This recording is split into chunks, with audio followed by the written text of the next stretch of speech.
ប្លង់ដីចំនួន6,3,221 បានត្រូវបានប្រកាសចែកជូនពលរដ្ឋចំនួន6ភូមិរួមមានភូមិជ្រោយជ្រែឃុំសម្បួរភូមិព្រែកប្រាភូមិព្រែកជ្រៃភូមិព្រែកឫស្សីភូមិអន្លង់ទ្រានិងភូមិពីមស្ដីឃុំព្រែកឫស្សីស្រុកលវាអែមនៅថ្ងៃទី10ខែមេសាឆ្នាំ2026នេះពិធីនេះធ្វើឡើងក្រោមអធិបតីភាពលោកមានច័ន្ទវណ្ណីអនុរដ្ឋលេខាធិការក្រសួងរៀបចំដែនដីនគររូបនីយកម្មនិងសំណង់លោកនូសាខនប្រធានក្រុមប្រឹក្សាខេត្តកណ្ដាលនិងលោកគួចចម្រើនអភិបាលខេត្តកណ្ដាលស្ថិតក្នុងឱកាសនោះលោកគួចចម្រើនបានកោតសរសើរប្រជាពលរដ្ឋក្នុងស្រុកលវាអែមដែលមានបញ្ហាទំនាស់ដីធ្លីតិចតួចបំផុតបើប្រៀបធៀបជាមួយក្រុងស្រុកទាំង13ទូទាំងខេត្តកណ្ដាលបញ្ហាទំនាស់ដីធ្លីមាននៅគ្រប់ក្រុងស្រុកក្នុងខេត្តកណ្ដាលប៉ុន្តែសម្រាប់ស្រុកលវាអែមគឺជាស្រុកមួយគំរូដែលមានទំនាស់ដីធ្លីតិចតួចបំផុតបើប្រៀបធៀបនឹងក្រុងស្រុកដទៃទៀតទូទាំងខេត្តកណ្ដាល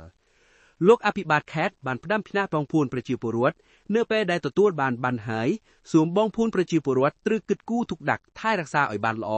ពីព្រោះបានកម្មសិទ្ធិដីធ្លីគឺពិតជាមានសារៈសំខាន់និងមានតម្លៃណាស់ក្នុងការសម្គាល់សិទ្ធិកាន់កាប់ការទិញលក់បញ្ចាំដីធ្លីរបស់ខ្លួនស្របតាមច្បាប់ពិសេសដីមានបានកម្មសិទ្ធិត្រឹមត្រូវគឺបញ្ជាក់បានថាដីមានសុវត្ថិភាពទទួលស្គាល់ដោយអាជ្ញាធរជៀសផុតពីការរំលោភបំពានកាត់បន្ថយចំនួនហើយថែមទាំងងាយស្រួលក្នុងការទិញលក់ផងដែរ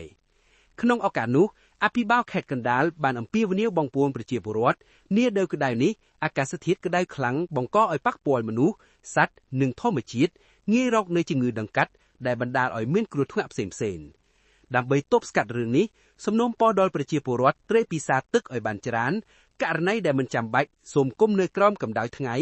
ក្មេងនិងមនុស្សចាស់ងាយរកហានិភ័យជាងសូមចូលរួមថែទាំសុខភាពរបស់បងប្អូនទាំងអស់គ្នា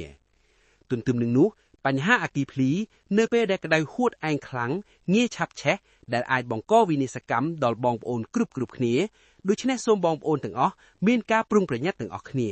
ពិសេសសូមកុំដុតសម្រាមដុតស្មៅដុតព្រៃដែលធ្វើឲ្យបន្ថែមកម្ដៅព្រមទាំងងាយរាលដាលដល់ផ្ទះសម្បែងនិងលំនៅឋានរបស់ប្រជាពលរដ្ឋជាដង